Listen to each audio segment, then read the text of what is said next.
গর্ভাবস্থার ৬ মাসের যত্ন ও করণীয়। মায়ের ও শিশুর সুস্থতা নিশ্চিত করুন।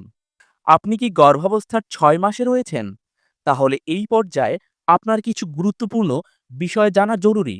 আজকের ভিডিওতে আমরা আলোচনা করব গর্ভাবস্থার ৬ মাসে কি সতর্কতা অবলম্বন করা উচিত এবং কোন কোন করণীয় মেনে চলা দরকার। পুরো ভিডিওটি মনোযোগ সহকারে দেখুন, কারণ এটি আপনার ও আপনার শিশুর সুস্থতার জন্য অত্যন্ত গুরুত্বপূর্ণ। ১. গর্ভাবস্থার ৬ মাস কেন গুরুত্বপূর্ণ?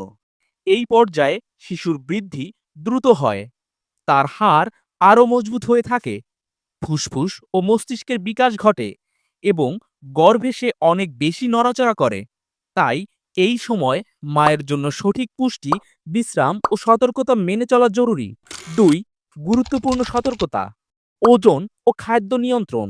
অতিরিক্ত ওজন বৃদ্ধি বা কম ওজন দুটোই ক্ষতিকর হতে পারে।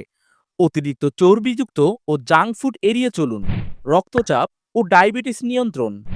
উচ্চ রক্তচাপ বা গর্ভকালীন ডায়াবেটিস হলে চিকিৎসকের পরামর্শ নিন। কম লবণযুক্ত খাবার খান এবং চিনি নিয়ন্ত্রণে রাখুন। পর্যাপ্ত বিশ্রাম। প্রতিদিন অন্তত ৭ থেকে ৮ ঘন্টা ঘুমানো প্রয়োজন। বাঁদিকে কাত হয়ে শোয়ার অভ্যেস করুন, যাতে রক্ত সঞ্চালন ভালো হয়। স্ট্রেস ও মানসিক চাপ এড়ানো। অতিরিক্ত মানসিক চাপ গর্ভস্থ শিশুর জন্য ক্ষতিকর হতে পারে। মেডিটেশন, হালকা ব্যায়াম বা বই পড়ার মাধ্যমে চাপ কমান।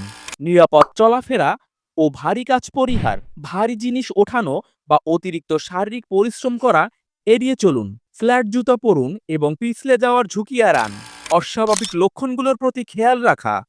অতিরিক্ত ব্যথা, রক্তক্ষরণ, মাথা ঘোরা বা পানি বের হলে দ্রুত চিকিৎসকের পরামর্শ নিন। ৩. করণীয়। সুষম খাদ্য গ্রহণ, ক্যালসিয়াম, আয়রন ও প্রোটিন সমৃদ্ধ খাবার খান। পর্যাপ্ত পানি পান করুন, দিনে অন্তত ৮ থেকে ১০ গ্লাস। প্রসব পূর্ব চেক আপ। নিয়মিত চিকিৎসকের কাছে যান এবং প্রয়োজনীয় পরীক্ষা করান। ডাক্তার যেসব ওষুধ বা ভিটামিন সাপ্লিমেন্ট দিয়েছে সেগুলো ঠিকমতো গ্রহণ করুন। হালকা ব্যায়াম করুন। গর্ভবতী মায়েদের জন্য নিরাপদ যোগ ব্যায়াম বা হাঁটাহাঁটি করুন। ব্যায়াম করার আগে অবশ্যই চিকিৎসকের পরামর্শ নিন। শিশুর সাথে সংযোগ স্থাপন। নরম ও মিষ্টি সুরে শিশুর সাথে কথা বলুন, গান শুনুন। এটি শিশুর মানসিক বিকাশের জন্য উপকারী। গর্ভাবস্থার ৬ মাস অনেক গুরুত্বপূর্ণ সময়।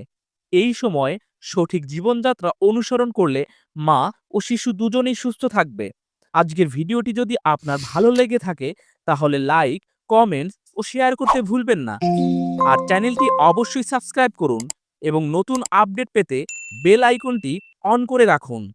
আর যদি কেউ ফেসবুক থেকে এই মুহূর্তে ভিডিওটি দেখে থাকেন তাহলে পেজটিকে ফলো করতে ভুলবেন না। ভালো থাকুন, সুস্থ থাকুন। ধন্যবাদ সবাইকে।